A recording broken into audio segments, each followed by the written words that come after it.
Rebecca Renfroe-Borneman has had a lifetime of amazing experiences with ETs and UFOs, including being aboard spacecraft since her early childhood. She's made presentations to MUFON and other UFO groups, and her direct contact experience with ETs have been predominantly positive and prompted her to conduct extensive research, which she has thoroughly documented.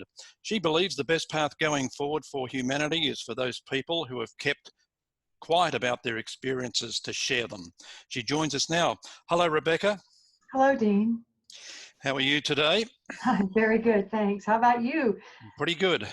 Well, I was reading through the information you sent me, and I must say you've had a pretty fulfilled and interesting life. So we're going to talk about your experiences with ETs and UFOs, and I just wanted to start with, when did they actually start?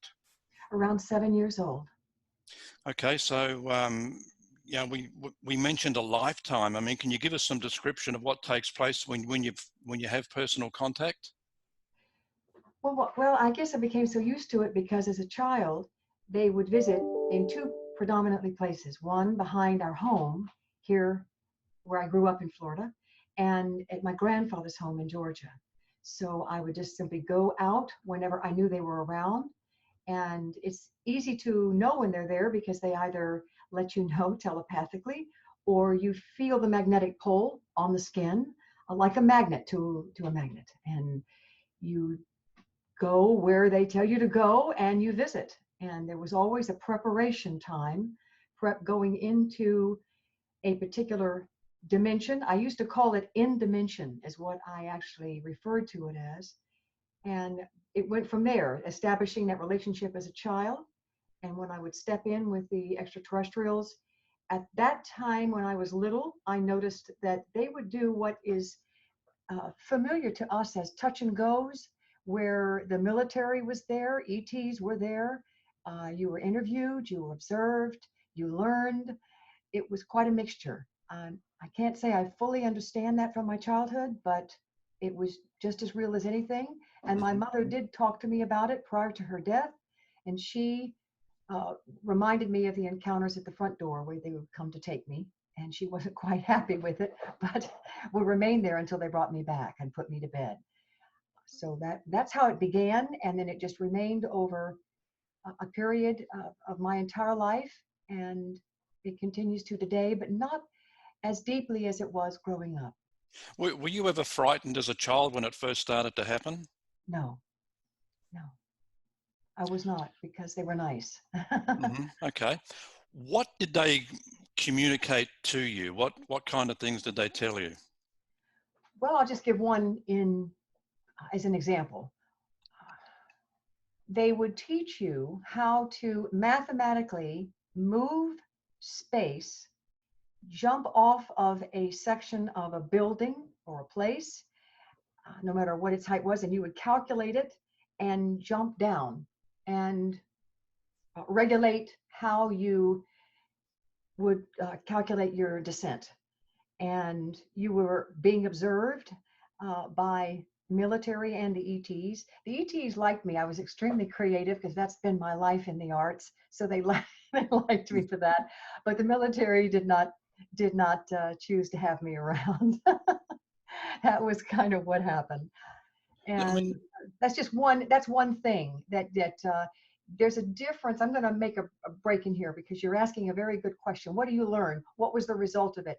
Your life is an expansion. You realize you're not alone in the universe. You realize that God has created an immensity of life throughout this universe, that there are multi-dimensions, and that there's a difference. Now, this is my observation and my personal opinion, that there's a difference between the angelic realm, extraterrestrial, and all of these spiritual dimensions and all the things that go in and out. Matter takes its form through the dimensions with sound and different kind of techniques. I'm just going to leave it at that. Okay. So you talked about the military being there. You talking about our own military? Yes. So they're obviously involved in contact with ETs. You bet. Okay. Yep. What's the difference? I'm sorry, I can see the look on your face. No, it's just I was thinking it was the ET military, but okay. No, So it's just ours. so what's the difference between the spiritual and the bio entities? Oh, what a beautiful question, Dean. Did you have something else you wanted to say as you were asking the question? No, I just I was moving on to that one, that the military part kind of threw me a little bit. I'm sure it's probably thrown others as well, but I just wanted to, I was interested in the difference between the spiritual and bio entities, because I think that's a really, really good subject. I think one of the little separation of boards that I put out there, that in my observation over my life, has been that an extraterrestrial, in my experience, has needed a craft. An angel does not require a craft. And an extraterrestrial has a completely different energy signature from an angelic form. Their missions are different, their expressions are different, and their ability to convey the universal language of God is quite different in my experience. So here again, I'm simply voicing my experience. I'm not talking about anybody else, because if I told you I knew all the answers, you hang up on me. Mm-hmm. If I tell you, anybody who tells you they have all the answers, hang up on them. No way, baby. Okay. That's a small part of the list I've seen, just those three predominant ones to share with you. Angels have a sense of presence that is so overwhelmingly peaceful and joyful. They can come out of their light form and form into frame like humans and take on a form.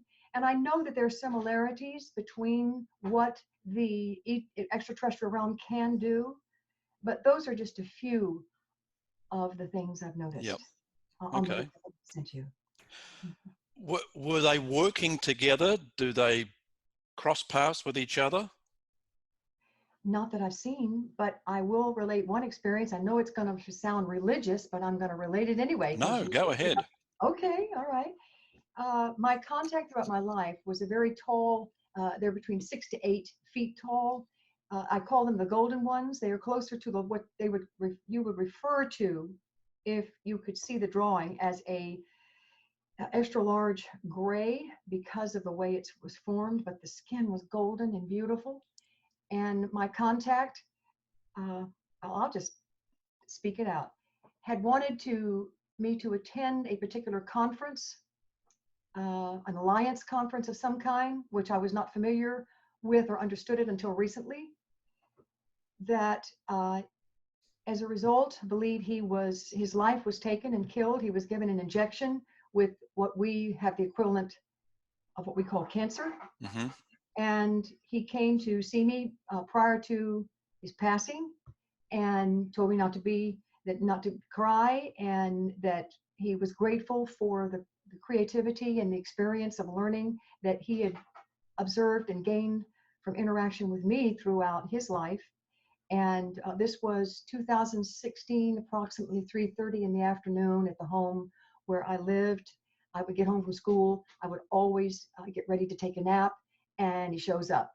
And of course, I could see that he was completely, how do I put it? He looked very much like a dried up elephant.